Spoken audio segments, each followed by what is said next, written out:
At this stage, Star Wars as an IP is as omnipresent and multifaceted as the Force itself. To get the most out of it, you want to treat this thing like an all-you-can-eat buffet. Watch the films, pick up a couple of comics, check out the various TV shows, and of course, play all the video games. While the latter is my personal favorite way to experience everything George Lucas helped create, there are tons of integral plot points also not covered anywhere else. I'm Scott from WhatCulture.com, and these are 10 Star Wars moments explained in video games. Number 10. How Kylo Ren tracks down Lor San Tekka. Star Wars Battlefront 2. Star Wars The Force Awakens opens with Kylo Ren hunting down Lor San Tekka, who manages to sneak a partial map revealing Luke Skywalker's location to Poe Dameron, before being murdered by Kylo Ren. But how exactly did Ren know where Lor San Tekka was in the first place? The truth is revealed at the end of Star Wars Battlefront 2's campaign, where some 3 decades after the Battle of Jakku, Kylo Ren confronts Inferno Squad member Del Meeko on the planet Pilio. Ren probes Del's mind for Tekka's location, learning that he took the map to planet Bayora, a breadcrumb which allowed Ren to eventually track him to Jakku, leading directly to the opening of Episode 7. Number 9. How Jango Fett got Slave 1. Star Wars Bounty Hunter. Ever wondered how Slave 1, the ship owned by Jango Fett and later his clone son Boba, came into their possession? The answer lies in 2002's criminally underrated Star Wars Bounty Hunter. The player spends the game as Jango Fett himself, and in the level Uvo 4 Uprising, we finally got to see how Slave 1 came to pass. Up until this point, Jango is seen flying his old ship, the Jasta's Legacy,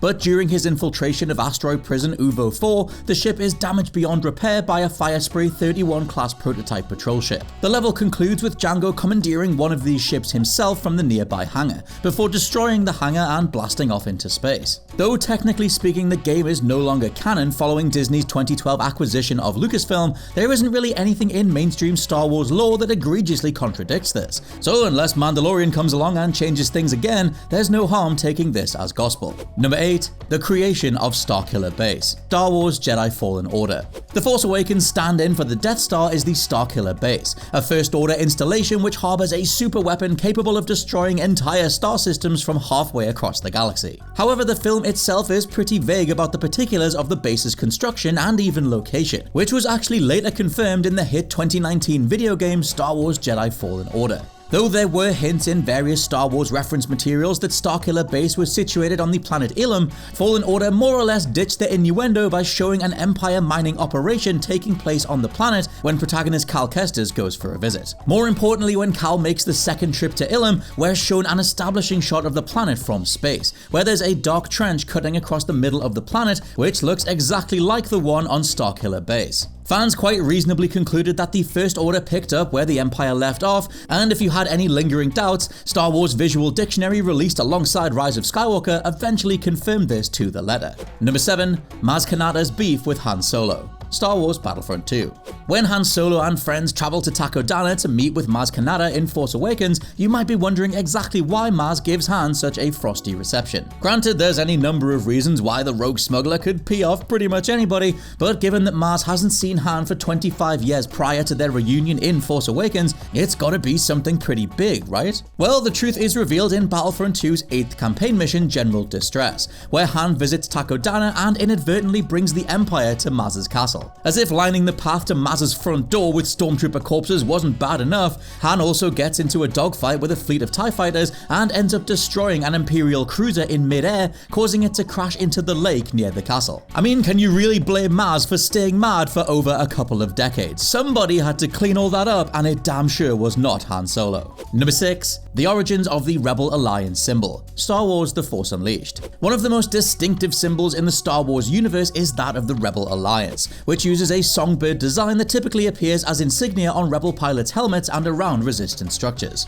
However, the symbol's origins were actually laid out in the ambitious but somewhat underappreciated 2008 action-adventure game Star Wars The Force Unleashed. The game's canonical light side ending concludes with protagonist and Darth Vader's secret apprentice, Galen Starkiller Marek, sacrificing himself in the final battle against Palpatine in order to preserve the remnants of the rebellion. To honor his heroic actions, Leia then decides to use the Marek family crest, the songbird, remembered as the symbol for the rebellion, neatly tethering the game to the movie world in a tangible but unobtrusive way. The Force Unleashed is yet another casualty of Disney's acquisition of Star Wars, but there hasn't been a concrete update of the symbol's origin story since. Number 5. C-3PO's Red Arm. LEGO Star Wars The Force Awakens. One of fans' biggest questions following the release of Force Awakens was how and why C-3PO sported a temporary distinctive red arm. The answer was unveiled the next year in LEGO Star Wars The Force Awakens DLC The Phantom Limb, which was actually an adaptation of a comic, Star Wars C-3PO, released a few months prior. The level sees 3PO and other Resistance droids crash landing on the acidic planet Tor, where in the chaos 3PO loses his arm to a tentacled monster. At this point, C-3PO forges an unlikely alliance of survival with a First Order Protocol droid Omri, who ends up sacrificing himself by walking out into an acidic rainstorm to activate a Resistance distress beacon.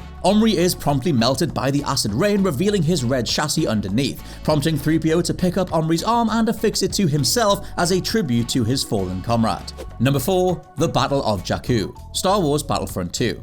The Force Awakens first introduced audiences to Rey's home planet of Jakku, a harsh desert landscape littered with the immediately iconic remnants of a fallen Star Destroyer. And while the film itself didn't lend any further context as to how such a grand vessel wound up on Jakku of all places, the wider Star Wars lore took a deeper dive into the conflict. The Battle of Jakku, the war over the planet between Empire and Rebel forces, took place almost 30 years before the events of Force Awakens, first being depicted in the novel Star Wars Lost Stars, released a few months prior to Force Awakens. The larger scale of the battle, though, was better portrayed in Battlefront 2's 11th mission, the Battle of Jakku, where as protagonist Iden Versio, we get to see a boots-on-the-ground perspective of the fight itself. Number 3. The full extent of the Force's powers. Star Wars The Force Unleashed. Considering the immense power that the Force grants to its more skilled users, most of the Star Wars movies have actually been pretty restrained in not demonstrating truly ridiculous, out-of-this-world displays of literal Force. At least that was until Palpatine took out an entire fleet of ships in one go with a giant Force lightning storm. Even then, one of the best and way more believable depictions of the Force's potential is in the aptly titled The Force Unleashed, which, while again not strictly canon, features an unforgettable all-timer Star Wars moment. We get to see the original Starkiller literally rip a Star Destroyer out the sky. It's such a brilliantly badass demonstration of the Force's true potential that it's astounding none of the subsequent movies ever bothered to rip this scene off. Number 2. How Luke got to Ahch-To. Star Wars Battlefront 2. Episode 7 memorably concludes with Rey finally tracking Luke Skywalker down to the remote planet of Ahch-To, where he's exiled himself following Kylo Ren's insurrection many years prior. And while the movies never actually show how Luke made it to Ahch-To in the first place, Battlefront 2's fourth campaign mission, The Observatory, does provide a major hint as to how he got there. While exploring the planet Pilio, Luke comes across Del Meeko, and together the pair end up discovering one of the Emperor's observatories. Inside, Luke finds an ancient Jedi compass, and fans quickly assumed that this very object must have led him to Ahch-To. As it turned out, the compass can be seen in Luke's hut in The Last Jedi, with the film's shooting script reportedly also directly referencing the fact that this is the compass that took him to the planet. And number 1, how to build a lightsaber. Star Wars Jedi Fallen Order. Despite lightsabers being perhaps the single most recognizable aspect of the Star Wars movies, the actual creation of one is barely touched on at all throughout the film franchise. Though wider novels have certainly gone into greater depth about the practical and ritualistic aspects of building a saber, Jedi Fallen Order provided fans with a more up-close and personal glimpse as to how a lightsaber is constructed and modified. The game's various workbenches allow players to savor the moment, showing off in great visual detail the modular elements of a lightsaber. The emitter where the laser comes from, the sleeve for grip, and the switch to turn it on and off. Admittedly, it doesn't go into masses of detail about kyber crystals which give lightsabers their power, but it's nevertheless a far more in-depth look at the weapons themselves than most movies have ever given fans. And those are various Star Wars moments explained in way more detail across all the video games. Let me know your favorites down in the comments below and if there were any others that I missed. Also, please check out the What Culture Gaming podcast. For now, I've been Scott from WhatCulture.com and I'll catch you soon.